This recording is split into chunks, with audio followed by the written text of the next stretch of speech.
मोहन भगवत ये कह रहा है कि वहां पर विदेशी ताकतें आ गई हैं, विदेशियों ने ये करा है। अरे तो सबसे पहले आपने कम से कम अपने डिफेंस मिनिस्टर का इस्तीफे की मांग करनी चाहिए थी मोहन भगवत जी। कौन जिम्मेदार है अगर विदेशी ताकतें आकर हमारे एक राज्य को दो देशों में बांट दिया है? आपको अपने होम मिनिस्टर से इस्तीफा लेना चाहिए, आपने अपने प्राइम मिनिस्टर से इस्तीफा ले लेना चाहिए। करना चाहिए नहीं करना चाहिए? आप जो जी है जी जी, आप जो है, आप आरएसएस की पैंट पहनकर आप नेकर आपने छोड़ दी, वो भी अंग्रेज पहना हुआ था, आपने पैंट पहन ली, वो भी अंग्रेज पहना हुआ है, यूरोप का पहना हुआ है, और आप कहते हैं कि हमने कॉलोनियलिज्म से लड़ना है। आप मणिपुर में आप रूट मार्च नहीं कर रहे हैं, आप जेएनयू के अंदर रूट मार्च कर रहे हैं।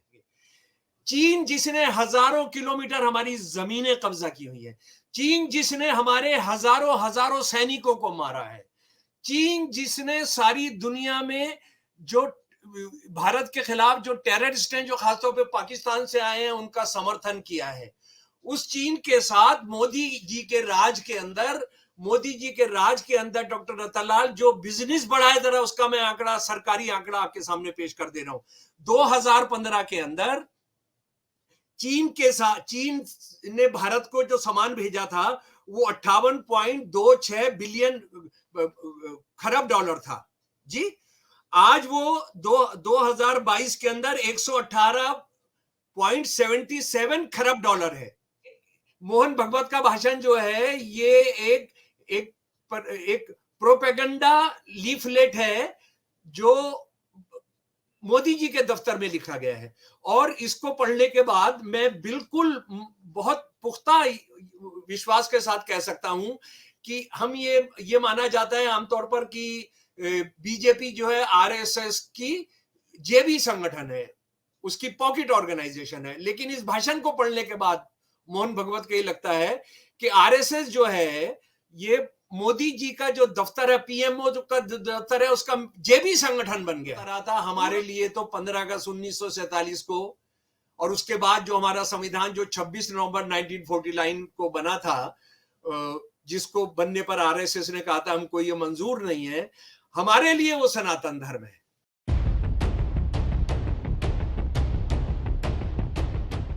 24 अक्टूबर अशोक विजयदशमी के दिन आरएसएस प्रमुख मोहन भागवत का तकरीबन 38 मिनट का भाषण हुआ, और भाषण में बहुत सारे मुद्दों को उन्होंने उठाया और अंबेडकर प्रेम भी झलका। भाषण में उन्होंने अपने अनुयायियों, फॉलोअर्स को कहा कि अंबेडकर साहब के भाषण जो है संविधान सभा में आखिरी 2 भाषण जरूर पढ़ने चाहिए।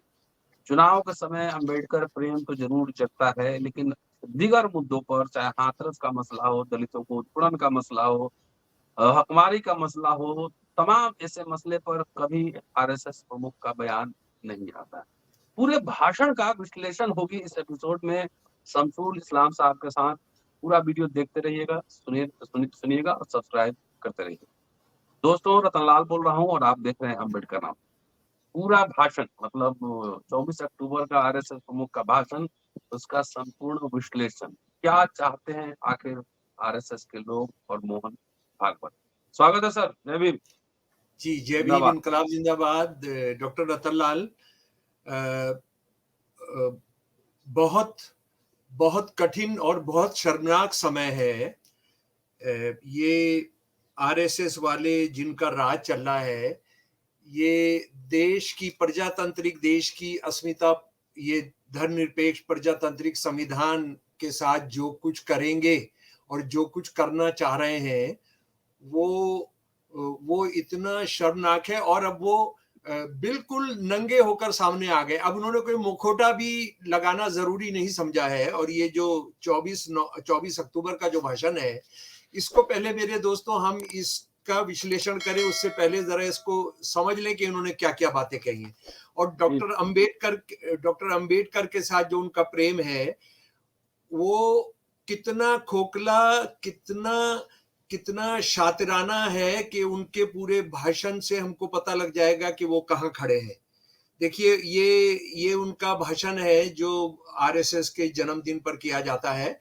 हालांकि मजे की बात यह है कि पिछले कुछ सालों में उसी दिन वो हथियारों की पूजा करते हैं। ये दुनिया का सबसे बड़ा सांस्कृतिक संगठन हथियारों की पूजा करता है। उसकी ज्यादा न्यूज नहीं आई है, लेकिन उनका ये भाषण खूब चला है। और इस भाषण में उन्होंने जो 3-4 बातें कही हैं वो मैं आपके सामने रख रहा हूं। और ये जो भाषण है ये आरएसएस की ऑर्गेनाइजर की जो वेबसाइट है उससे मैंने उठाया है। यहाँ पर मैं बहुजन साथियों को ये भी बताना चाहता हूं कि ये भाषण हिंदी में हुआ है, लेकिन इसका हिंदी का जो ऑथेंटिक आरएसएस का वर्जन है वो नहीं लगाया गया है। वो आमतौर पर नहीं लगाते हैं, और वो इसलिए नहीं लगाते हैं कि जब ये अंग्रेजी के उनके भाषण पर जो आरएसएस के लोगों ने ही अनुवाद किया है, ऑर्गेनाइजर के लोगों ने अनुवाद किया है, जब उस पर सवाल उठ जाएंगे तो वो एक हिंदी वर्जन लेकर आएंगे और कहेंगे कि ये तो गलत अंग्रेजी अनुवाद हो गया था, हमने ऐसा नहीं कहा, बल्कि उनका तो ये मतलब था। वो अभी उसका इंतजार कर रहे हैं। लेकिन हम अंग्रेजी में जो ऑर्गेनाइजर की साइट पर छपा है उस पर हम बात कर लें। नंबर 1 बात उन्होंने कहा कि भारत का अमृत महोत्सव हो रहा है आजादी की संघर्ष का, आजादी की लड़ाई का। और मजे की बात यह है कि आरएसएस की क्या भूमिका थी, उनके कितने लोग शहीद हुए, कुछ नाम उन्होंने गिनवा देते, कम से कम आरएसएस के लीडर्स के नाम गिनवा देते। उस पर वो पूरी चुप्पी है। लेकिन उसके साथ जो बहुत एक घटिया और बहुत जलील बात वो कह जाते हैं कि वो जो भारत जो आजाद हुआ वो हिंदू सोसाइटी, उसकी जो पहचान है वो हिंदू सोसाइटी और हिंदुत्व जो है उसकी पहचान थी। यानी एक बहुत झूठ बोल रहा है कि जो भारत आजाद हुआ 15 अगस्त 1947 को वो हिंदू पहचान वाला हुआ। ये बिल्कुल उसी तरह की बात है जैसे 14 अगस्त 1947 को पाकिस्तान बना था और वो ये कह रहे थे कि हमारे तो इस्लाम की पहचान वाला देश बना है। हमारा देश पाकिस्तान के रास्ते पर नहीं गया था। हमारा देश उससे अलग होकर उसने दुनिया का पहला और सबसे महत्वपूर्ण एक ऐसा संविधान बनाया था, एक विस्तृत संविधान बनाया था जिसमें समता थी, जिसमें बराबरी थी, जिसमें बंधुता थी, जिसके अंदर आपके साथ न्याय किया जाएगा, छुआछूत को जिसको गैर कानूनी करार दिया गया था। और डॉक्टर रतनलाल, हमको एक बात को हम कभी भी नहीं भूलना चाहिए कि भारत का इकलौता संविधान है जिसने फ्रेटर्निटी शब्द, यानी उसका एक मोटे तौर पर अगर आप देखेंगे तो बंधुता दुनिया के किसी प्रजातांत्रिक संविधान में नहीं है। बंधुता ये बाबा साहब की वजह से आई थी। फ्रेटर्निटी कि हम जातियों को नहीं मानते, हम नस्लों को नहीं मानते, हम भाषाओं के अंतर को नहीं मानते, हम सब एक हैं। और वो ये बंदा क्या कह रहा है अपने भाषण में, जो सरकार चला रहा है, जिसका प्रधानमंत्री बोलता है कि मैं आरएसएस का आदमी हूं, वो क्या कह रहा है कि वो हिंदू पहचान वाला देश बना था। तो इसका मतलब है जो पाकिस्तान पहचान वाला देश बना था फिर वो भी सही बना था। कल खालिस्तान बनेगा तो वो भी सही होगा, क्योंकि सिख तो हिंदू राष्ट्रवाद में नहीं आएंगे, वो तो हिंदू राष्ट्रवाद में नहीं आएंगे। दूसरी बात जो एक बहुत घटिया बात उन्होंने बोली वो ये था कि ये जो भारत है, भारत सारी दुनिया के लिए एक मिसाल बनेगा अपने सनातन मूल्यों के लिए और अपने संस्कारों के लिए। अच्छा, फिर आप ये देखिए कि इसमें फिर वह हिंदुत्ववादी राजनीति उसने घुसाने की कोशिश की है, और अब वो हिंदुत्व की बात नहीं करके सनातन धर्म की बात कर रहे हैं। और ये सवाल आप और हम बहुत सारी जगह पूछ रहे हैं, अंबेडकर नामे पर भी पूछ गया है, क्या भारत का केवल एक सनातन धर्म होगा? अगर आप एंशिएंट इंडिया को भी मान लेते हैं, मैं एक मिनट के लिए मान लेता हूं कि वो हिंदू थे वहां, हालांकि हिंदू शब्द कहां पर आया? विवेकानंद बोलते हैं कि हिंदू शब्द का कोई धर्म से मतलब ही नहीं होता है। जो वेदों को मानते हैं उनको वेदांतिस्ट माना जाना चाहिए, और जो हिंदू शब्द है वो तो एक जियोग्राफिकल एक भौगोलिक टर्म था। तो खैर चलिए हम ये मान लेते हैं कि वहां पर हिंदू थे, और आरएसएस की बात हम मान लेते हैं। तो आरएस क्या ब्राह्मणिज्म, क्या हिंदू धर्म ही एकमात्र सनातन धर्म था? फिर जैन धर्म क्या कर रहा था? फिर बौद्ध धर्म क्या कर रहा था? फिर सिख धर्म के गुरु क्या कर रहे थे? वो क्या है? क्या वो सनातन धर्म विरोधी दर्शन थे? और आप इस्लाम और क्रिश्चियनिटी को तो छोड़ दीजिए, क्योंकि आप उसको कहते हैं कि वो तो विदेशों से आए थे। इसका मतलब है कि आप सिख धर्म, जैन धर्म, बौद्ध धर्म, इन सबको भी आप जो है मलियामेट करने पर तुले, और उनको आप आदर नहीं जानने देना चाहते। हालांकि मेरी राय तो डॉक्टर रतनलाल ये है कि प्री मॉडर्न टाइम्स में, पूर्व आधुनिक काल के अंदर क्या होता रहा था, क्या नहीं होता रहा था, हमारे लिए तो 15 अगस्त 1947 को और उसके बाद जो हमारा संविधान जो 26 नवंबर 1949 को बना था, जिसको बनने पर आरएसएस ने कहा था हमको ये मंजूर नहीं है, हमारे लिए वो सनातन धर्म है।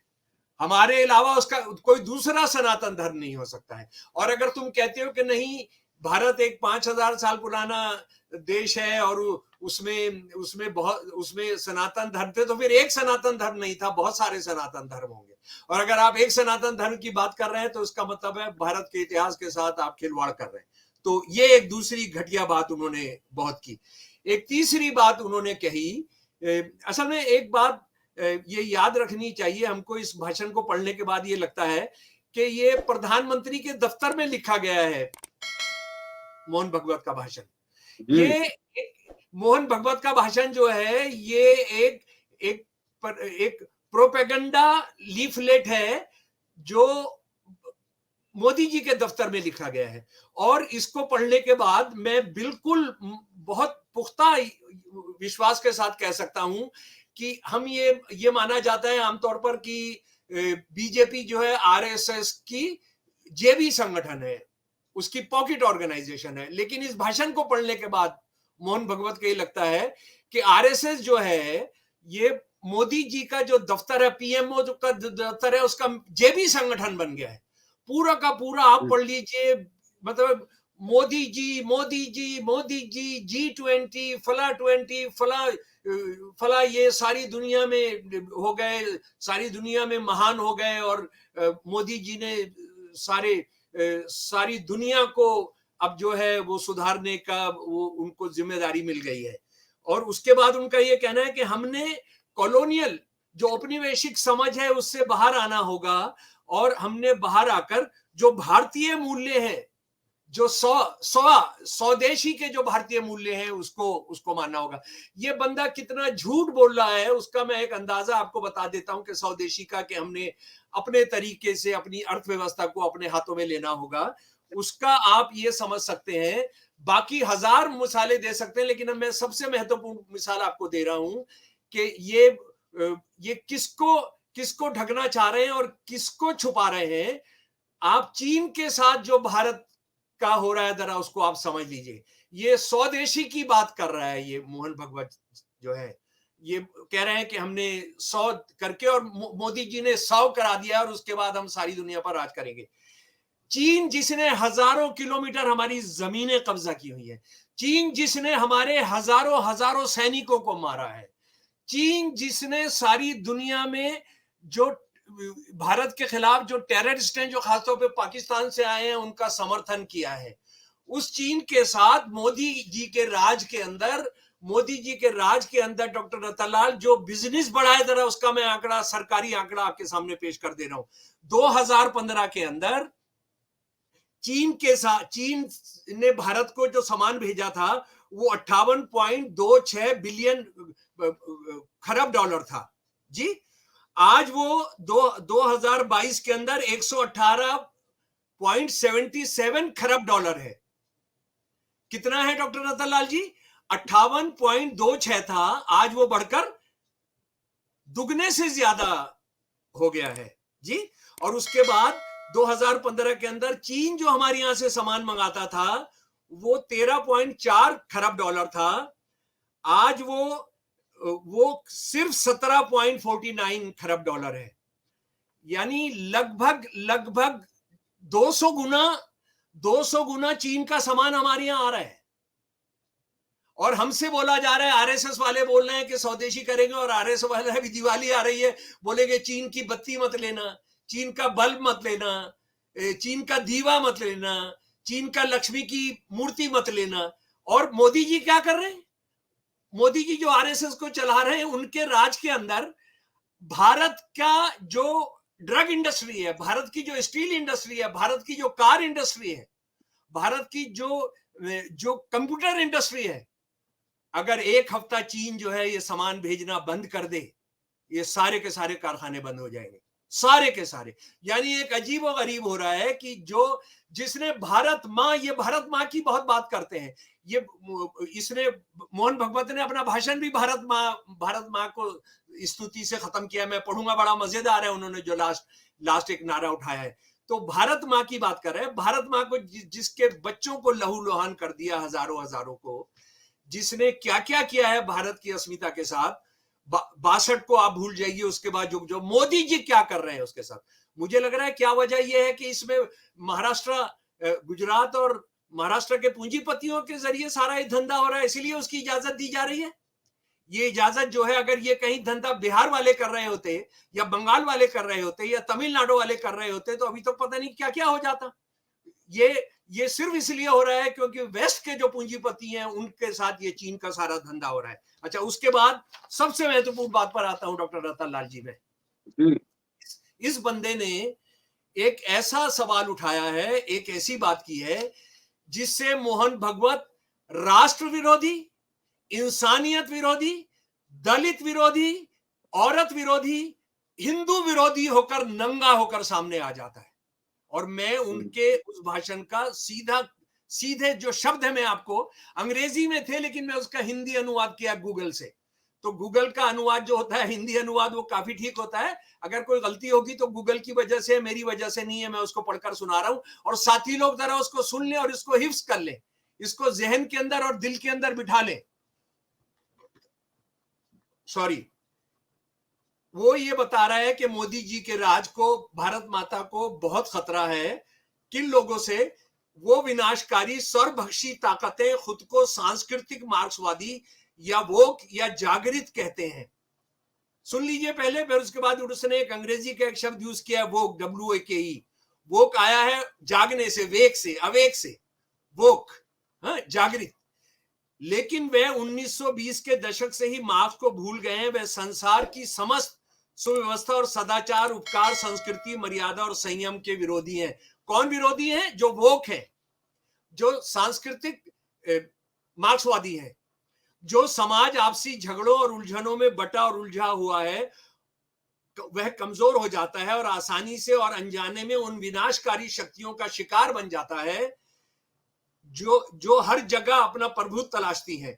भारतीय परंपरा में किसी राष्ट्र विशेष के लोगों में अविश्वास, भ्रम और परस्पर द्वेष पैदा करने वाली इस कार्यशैली को मंत्र विप्लव कहा जाता है। ये बड़ा फिलोसॉफिकल सवाल उठा दिया है उन्होंने।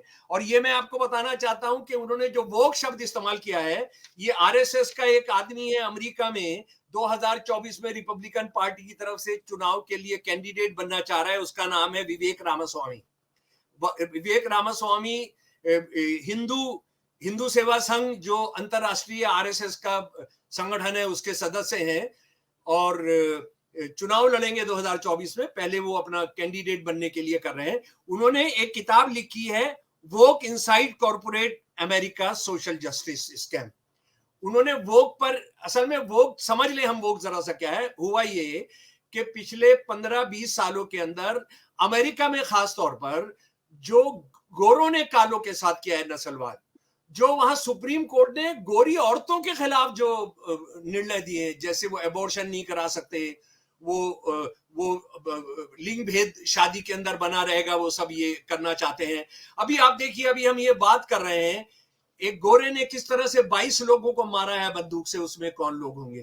तो आप उसका अंदाजा कर सकते हैं कि वहां क्या हो रहा है नस्लवाद के नाम पे। जो हथियारबंद गिरोह वो क्या कर रहे हैं उसको हम अच्छे तरीके से जानते हैं। तो वहां पर एक आंदोलन शुरू हुआ, वोक उसका नाम दिया गया। वोक का मतलब क्या है? जागृत लोग।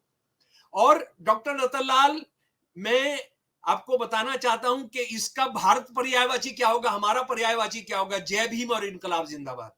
ये वोक कौन लोग हैं, जरा सा इसको समझिए। वोक वो लोग हैं जो कहते हैं हम नस्लवाद नहीं मानेंगे, हम लड़ेंगे गोराशाही से। उसके बाद ये वो लोग हैं जो औरतों का अपमान और औरतों को दो नंबर का नागरिक हम नहीं मानेंगे, उनको हम मानवीय अधिकार देंगे। हम वहां पर जो बेघर काले हैं और गरीब हैं, जो लैटिनो हैं, उन सब के लिए हम घर दिलाने के लिए काम करेंगे। हम उनको इंश्योरेंस दिलाएंगे, क्योंकि इंश्योरेंस के बिना अमेरिका में आप 1 मिनट जिंदा नहीं रह सकते। और 60% से ज्यादा अमेरिकी जो है इस वक्त, गरीब अमेरिकी, वो बिना इंश्योरेंस के रहते हैं, बिना घरों के रहते हैं। तो उनका ये कहना है कि हम इसको मानते नहीं। ये वो बड़ा तहरीक बन गया, और ये वो बड़ा तहरीक उस वक्त बहुत बढ़कर आगे आ गया जब 25 मई 2020 को एक ब्लैक एक नौजवान था जिसने एक छोटा सा जुर्म किया था, उनका नाम जॉर्ज फ्लॉयड था। उनके गले के ऊपर, उनकी नेक के ऊपर एक गोरे अंग्रेज अफसर ने, पुलिस अफसर ने 9 मिनट 29 सेकंड तक उनका गर्दन दबाई, जिससे उनकी जान निकल गई, दम घुट गया उनका। जो दूसरा गोरा पुलिस अफसर था उसके साथ, वो इसको कहता रहा, वो ये जो मिनियोपोलिस में जो पुलिस अफसर था उसको कहता रहा कि आप इसको आप छोड़ दो, इसको छोड़ दो, इसका दम घुटने वाला है। उसने नहीं छोड़ा। उसके बाद ये आग की तरह वोक आंदोलन जो था फैल गया, आग की तरह फैल गया, और उन्होंने कहा कि हम इसको बर्दाश्त नहीं करेंगे, हम नस्लवाद को बर्दाश्त नहीं करेंगे। तो आप जो है, जब भगवत ये कह रहा है कि हम ये खतरनाक है और इसको, ये जो है हम देश को खत्म करेगा, तो इसका मतलब है आप यहां जातिवाद चाहेंगे, इसका मतलब है आप औरत की जो दुर्दशा होती है आप सती चाहेंगे, और सती का तो आप समर्थन करते ही हैं। आप जब मनुस्मृति को लाने की बात करते हैं तो बहुत साफ है कि आप जो है, आप बिल्कुल आप वोक के खिलाफ हैं, आप हमारे भारतीय संविधान के खिलाफ हैं, हम हिंदुस्तानी संविधान के खिलाफ हैं, आप बाबा साहब के खिलाफ हैं। मनुस्मृति ईसाइयों और मुसलमानों के खिलाफ नहीं है। मनुस्मृति औरत को, हिंदू औरत को इंसान नहीं मानती है। मनुस्मृति शूद्रों को, जो जिनको वो हिंदू कहते हैं, उनको इंसान नहीं मानती है। तो आप बात बहुत साफ है कि ये जो बंदा है मोहन भगवत और आरएसएस, जो पहले थोड़ा बहुत कह लेते थे कि हम तो भारत के संविधान के अंदर विश्वास करते हैं, अब उन्होंने पूरा छोड़ दिया है। और उसके साथ एक बहुत शर्मनाक बात कही है उन्होंने कहा है कि भारत के अंदर जो है बहुत सारे लोग विप्लव मंत्र फैला रहे हैं। बहुत भयानक, बहुत शर्मनाक और बहुत खतरनाक ये बात कही है, क्योंकि ये आरएसएस के कैडर जो हैं, इनको फतवे के तौर पर लेते हैं। ये बंदा जो कुछ कहता है दशहरे के दिन जो इसका भाषण होता है, ये मंत्र विप्लव क्या है? आजाद भारत में तो हम ये जानते हैं, भगत सिंह विप्लवी हैं, अशफाकुल्लाह विप्लवी हैं, बाबा साहब विप्लवी हैं, अपने राजगुरु सुखदेव विप्लवी हैं, बहुत सारे शहीद विप्लवी हैं। हाँ, यहां तक कि आरएसएस के लोग सावरकर को भी विप्लवी कहते हैं। लेकिन मोहन भगवत ने क्या किया है, ब्राह्मण कुछ किताबों से, उपनिषदों से एक ये विप्लव मंत्र का एक वो निकाल दिया कि विप्लव मंत्र का मतलब होता है समाज का सत्यानाश करना, समाज का विघटन करना, समाज का पतन करना। यानी मोहन भगवत आज क्या रह रहा है, जो ब्राह्मणिकल राज थे, जो एंशियंट इंडिया के ऊंची जाति के चलने वाले जो राज थे, वहां से एक टर्मिनोलॉजी ले ली। और ये टर्मिनोलॉजी मोहन भगवत ने कहां से उठाई है? ये चाणक्य और मनुस्मृति से उठाई है। अगर आप चाणक्य पढ़ ले, चाणक्य पढ़ने का ये, अगर आपने राजा का विद्रोह किया तो आपको फांसी दी जाएगी। राजा क्या कर रहा है? राजा मनुस्मृति को लागू कर रहा है। हमारे राजा क्या कर रहे हैं? अपनी बीवियों को हार रहे हैं। तो वहां पर उन्होंने ये ऐलान किया था, उनके जो ब्राह्मण, उनके जो एडवाइजर्स थे, उन्होंने कहा था कि विप्लव का मतलब है जो स्थापित, भगवान की तरफ से स्थापित गए राजा जो हैं, जो हिंदू राजा हैं, वो जो है उनके खिलाफ कोई भी बात है वो भगवान के खिलाफ विद्रोह है और उनका विनाश कर दिया जाना चाहिए। इसीलिए शंभू की हत्या की गई थी। तो आज ये जो कह रहा है कि भारत का संविधान भी वो रद्द कर दे रहा है, क्योंकि भारत का संविधान भी एक विप्लवी संविधान था। भारत का संविधान विप्लवी संविधान था, और विप्लव का हम जो परिभाषा जानते हैं वो परिभाषा ये है कि हर जोर जुल्म की टक्कर में संघर्ष हमारा नारा है, शंकर शैलेंद्र का। हर जोर जुल्म की टक्कर में संघर्ष हमारा नारा है। ये समाज विरोधी, इंसान विरोधी, भारत विरोधी, अब ये इस देश में जो भी मुसलमान ईसाइयों को छोड़िए, जो भी हिंदू लड़े हैं जुल्म के खिलाफ, उनकी भी अवमानना कर रहा है, उनको जलील कर रहा है ये आदमी।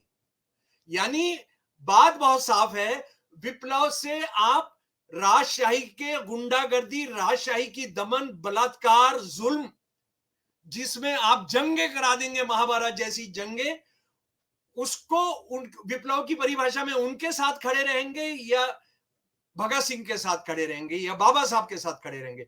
ये देखिए, ये सारा का सारा ये जो भारत का जो हिंदुत्ववादी जो हिंदुत्ववादी व्याख्या है इतिहास की, ये उसमें से शब्दावली ले रहे हैं।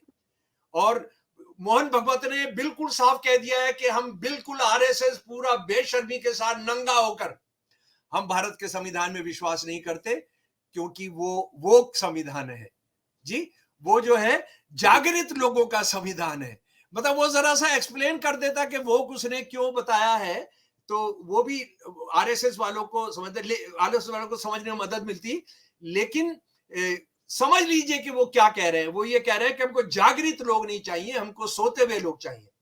अच्छा, बहुत सारे उदाहरण में आपको कि वो वाकई में इस पर आरएसएस अमल करता है, मैं एक उदाहरण देना चाहूंगा। वो उदाहरण ये है कि आरएसएस औरत के बारे में, ये वोक वाले जो हैं, औरत की अवमानना, औरत के बारे में कोई भी आप जानते हैं कि आइसलैंड के अंदर वहां की औरतें हमको बराबर का वेतन दिया जाए इसके लिए आंदोलन कर रही है, और ये वोक आंदोलन है। डॉक्टर रतनलाल जी आइसलैंड के अंदर वहां की प्रधानमंत्री, राष्ट्रपति भी उसमें शामिल हो गए, ये वोक आंदोलन है। जॉर्ज फ्लॉयड के समर्थन में जो आया था वो जो है वोक आंदोलन था। यहां पर भी जो भगत सिंह राजगुरु सुखदेव ने किया वो वोक आंदोलन था, जिसको हम इनकलाब जिंदाबाद कहते हैं। और बाद के अंदर जो जातिवाद के खिलाफ जो संघर्ष शुरू हुआ, जिसको हम जय भीम का नारा देते हैं।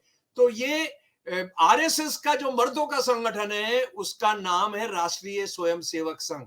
ये मर्दों का संगठन है और इसके अंदर स्वयं सेवक होंगे। लेकिन औरतों का जो संगठन जो सन 1936 में आरएसएस ने बनाया, उसका नाम है राष्ट्र सेविका समिति।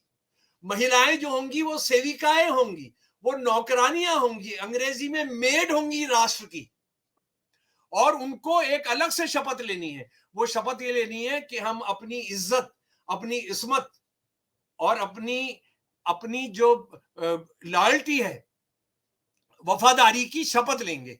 ये अपनी असमत की सुरक्षित करेंगे। मर्दों के लिए राष्ट्रीय स्वयंसेवक के अंदर उसकी इजाजत नहीं है। अच्छा, उसके बाद मेरे प्यारे दोस्तों, ये इनका जो भाषण है वो मणिपुर के बारे में भी बड़ी मजेदार बात कर रहा है।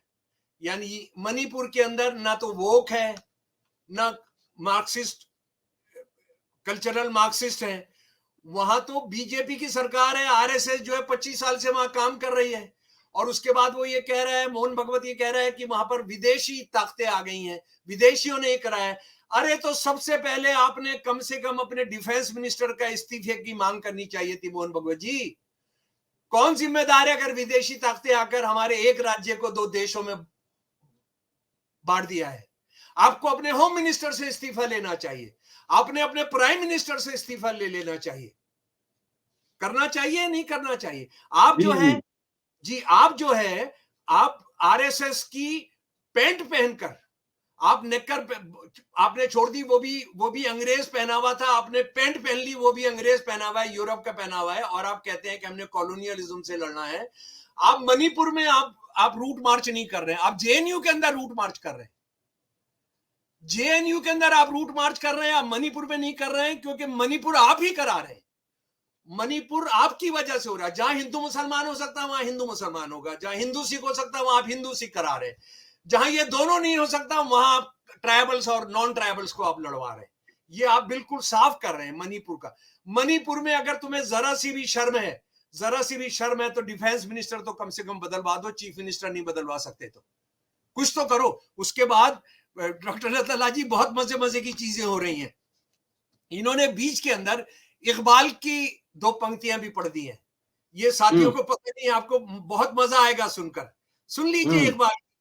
और इकबाल जो है, कहीं पर भी उनका गीत पढ़ा गया, चाहे आईआईटी कानपुर हो या किसी स्कूल वालों ने पढ़ाया, या उनका ये गीत सारे जहां से अच्छा हिंदुस्तान हमारा, वहां गिरफ्तारियां हो गई हैं, टीचर्स की गिरफ्तारियां हो गई हैं, हिंदू टीचर्स की गिरफ्तारियां हो गई हैं, मुसलमानों की तो हुई हैं, स्कूल बंद करा दिए गए हैं।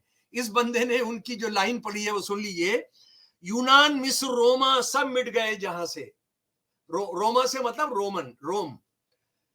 अब तक मगर है बाकी नामो निशा हमारा। हमारे से मतलब इकबाल क्या कह रहे हैं और ये क्या कह रहा है, यानी ये कह रहा है कि आरएसएस अभी तक जिंदा है। वो बात कर रहे थे हिंदुस्तान की। कुछ बात है हस्ती मिटती नहीं हमारी, सदियों रहा दुश्मन दौरे जहां हमारा। इकबाल का ये शेर पढ़ रहा है, और इकबाल इकबाल के नाम पर स्कूल नहीं हो सकता, इकबाल की कविता नहीं पढ़ी जा सकती, इकबाल के नाम पर बातचीत नहीं हो सकती, इकबाल के नाम पर कोई वजीफा नहीं दिया जा सकता। और इकबाल भारत मां को बचाने की बात कर रहे हैं, मादरे वतन को बचाने की बात कर रहे हैं कि बाहर से आकर हमारे को कोई नहीं मिटा सकता। लेकिन इकबाल अगर आज होते तो कहते मैं इसको बदलूंगा, आरएसएस अंदर से ही वो काम कर देगी जो बाहर से आके करने की किसी को जरूरत नहीं है। इकबाल अगर आज होते तो इन दोनों पंक्तियों में थोड़ा बदलाव लेकर आते। और डॉक्टर रतनलाल, इन्होंने जो अपना भाषण खत्म किया, जरा उसको सुन लीजिए। चक्रवर्तियों की संतान मोहन भगवत, लेकर जगत गुरु का ज्ञान, बढ़े चले तो अरुण विहान, भारत माता को करने आया अभिषेक, करने को आया अभिषेक, भारत माता की जय। कौन है भारत माता? कौन है भारत माता? चीन के हाथों बेची जा रही है। कौन है भारत माता? मोहन भगवत इजराइल का एक बार नाम नहीं लेता है। मोहन भगवत ये नहीं कहता है G20 क्यों नहीं फिलिस्तीन के मामले के अंदर हस्तक्षेप कर रही है, मणिपुर के अंदर क्या किया जाए। अरे आपने कह दिया कि विदेशियों ने करा दिया, आप उससे कैसे लड़ोगे? आप तो वहां चीफ मिनिस्टर को हटाने की आपकी हैसियत नहीं है। तो मेरे प्यारे दोस्तों, ये जिस जगह इन्होंने हमारे देश को पहुंचा दिया है। और आखिरी बात जो ये आरएसएस की जो समझ है, जो मोहन भगवत की समझ है, अलग थलग से नहीं हुई है। मैं आपको बताना चाहता हूं, 16 अक्टूबर 2014 को न्यूयॉर्क टाइम्स ने एक एडिटोरियल लिखा कि आरएसएस जो है, बर्मा और श्रीलंका के जो फासिस्ट बुद्धिस्ट लीडर हैं, उनके साथ मिलकर मुसलमान और ईसाइयों को खत्म करने का एक योजना बना रही है। ये न्यूयॉर्क टाइम्स ने लिख दिया एडिटोरियल जी। उसके बाद दूसरा उदाहरण मैं आपको बताना चाहता हूं कि एंडर्स बेहरिंग बरेविक एक है, नॉर्वे का एक आतंकवादी था जिसने जुलाई 22, 2011 को ओस्लो, नॉर्वे की राजधानी है ओस्लो, वहां पर लगभग 77 नौजवानों को मारा था। और उसने मारने से पहले अपना एक मैनिफेस्टो जारी किया था डॉक्टर रतनलाल, 1518 पेज का। उसने कहा था कि कैसे हमने मल्टीकल्चरलिज्म से लड़ना है, कैसे ह्यूमन राइट्स वालों से लड़ना है, कैसे वोक से लड़ना है, कैसे बराबरी करने वालों से लड़ना है, कैसे कम्युनिस्टों से लड़ना है, कैसे सोशलिस्टों से लड़ना है, कैसे ट्रेड यूनियनिस्ट से लड़ना है। उसने बिल्कुल साफ किया था, मल्टीकल्चरलिज्म से लड़ना है। 1518 पेज का था ये। आप गूगल में जाएंगे, आप इसको देख सकते हैं। इसके अंदर सिर्फ 102 पेज आरएसएस के ऊपर थे। और क्या थे कि सारी दुनिया के अंदर जो मल्टीकल्चरलिज्म के खिलाफ लड़ाई होगी, रेसिज्म के पक्ष में लड़ाई होगी, औरतों को रेप करने के पक्ष में जो लड़ाई होगी, उसका कैडर कहां से आएगा? वो आरएसएस का कैडर आएगा, सनातन धर्म का कैडर आएगा। उसने अपने मैनिफेस्टो में लिखा है डॉक्टर रतनलाल, अपने मैनिफेस्टो में सनातन धर्म के जो संगठन है भारत में आरएसएस वाले, और उसने एबीपी का नाम लिया, वीएचपी का नाम दिया, आरएसएस का नाम दिया, बजरंग दल का नाम लिया, ये बेहरिंग ने। तो सारी दुनिया में जो आरएसएस केंद्र बन जा रहा है, एक खूंटा बन जा रहा है सारी दुनिया के अंदर, बराबरी, समता, न्याय की लड़ाई लड़ने वाले जो लोग हैं, जिनको वो कह रहे हैं, जिनको मार्क्सिस्ट कह रहे हैं। अगर ये सब सच है, तो अंबेडकर के बारे में वो कितना झूठ बोल रहा है, कितना झूठ बोल रहा है। वो मुझे सिर्फ एक बात का जवाब दे दे, बाबा साहब ने धर्म परिवर्तन क्यों किया था? बाबा साहब ने ये क्यों कहा था कि मैं पैदा तो हिंदू हुआ था लेकिन मरूंगा हिंदू नहीं? इसका जवाब नहीं देता वो। कौन सी चिट्ठी पढ़ लो बाबा साहब की, कौन सा पढ़ लो। बाबा साहब हमेशा काले को काला बोले, सफेद को सफेद बोले, चाहे किसी को अच्छा लगे नहीं लगे, चाहे मुसलमानों की ऊंची जाति की लीडरशिप को अच्छा लगे या हिंदुओं की ऊंची जाति की लीडरशिप को अच्छा लगे। उन्होंने, बाबा साहब ने कोई कसर नहीं छोड़ी। तो आप हमें बाबा साहब का क्या क्या हम पढ़ेंगे, क्या क्या नहीं पढ़ेंगे। हम तो ये जानते हैं कि बाबा साहब ने लिखा कि अगर हिंदुत्व इस देश में आ जाता है तो इस देश के लिए कैलेमिटी होगी, इस देश की मौत होगी। और बाबा साहब ने, आपने जो हिंदू धर्म बताया था, आपने उसको बाबा साहब ने छोड़ा और आपने हिंदुओं की हत्या की है। गांधी तो अंबेडकर नहीं थे, गांधी तो अंबेडकर नहीं थे। आपने कैसे उनकी हत्या की, क्यों उनकी हत्या की? चार जो बड़े विद्वान जिनको आपने मारे हैं वो इसलिए मारे गए क्योंकि ब्राह्मणवाद के खिलाफ थे। तो आप बाबा साहब ने हिंदू धर्म क्यों छोड़ा था? बाबा साहब का वो जो लेक्चर था, जाति तोड़ो सम्मेलन जो था पंजाब में, उस पर उनकी क्या राय है वो जरा सा एक बताएं। और बाबा साहब जब मुसलमानों की आलोचना कर रहे हैं, बिल्कुल कर रहे हैं, क्योंकि साफ कह रहे हैं कि मुसलमानों की पॉलिटिक्स जो है वो ऊंची जातियों के हाथों में खेली जा रही है। और बाबा साहब ने जो इस्तीफा देते हुए जो चिट्ठी लिखी नेहरू को, या जो भी लिखी, उसमें कहा कि आप दलितों को बिल्कुल महत्व नहीं दे रहे, आप दलितों को बिल्कुल महत्व नहीं दे रहे हैं, और आपने सिर्फ एक काम कर लिया है कि बस मुसलमानों को हिंदुत्व से बचाना है, दलितों को हिंदुत्व से बचाना है। ये सवाल आपके लिए महत्वपूर्ण नहीं हो रहा है। और ये बाबा साहब बिल्कुल सही कह रहे थे, क्योंकि आरएसएस वाले कांग्रेस के अंदर घुसकर मुसलमान करके ये बताना चाहते थे कि आरएसएस सिर्फ मुसलमानों के खिलाफ है, वो हिंदुओं के खिलाफ नहीं है। बाबा साहब उसकी तरफ इशारा कर रहे हैं। जी, शुक्रिया सर, और बहुत शानदार आपने विश्लेषण किया। और दोस्तों, शमशुल साहब हैं तो पूरा एक एक भाषण का एक एक मर्म क्या है, उसमें क्या कंटेंट है, उसका विस्तार से विश्लेषण किया। पूरा वीडियो देखिए, सुनिए, शेयर और सब्सक्राइब करते रहिए। जल्दी मिलता हूँ अगले एपिसोड में। शुक्रिया। जय भीम, इनकलाब जिंदाबाद।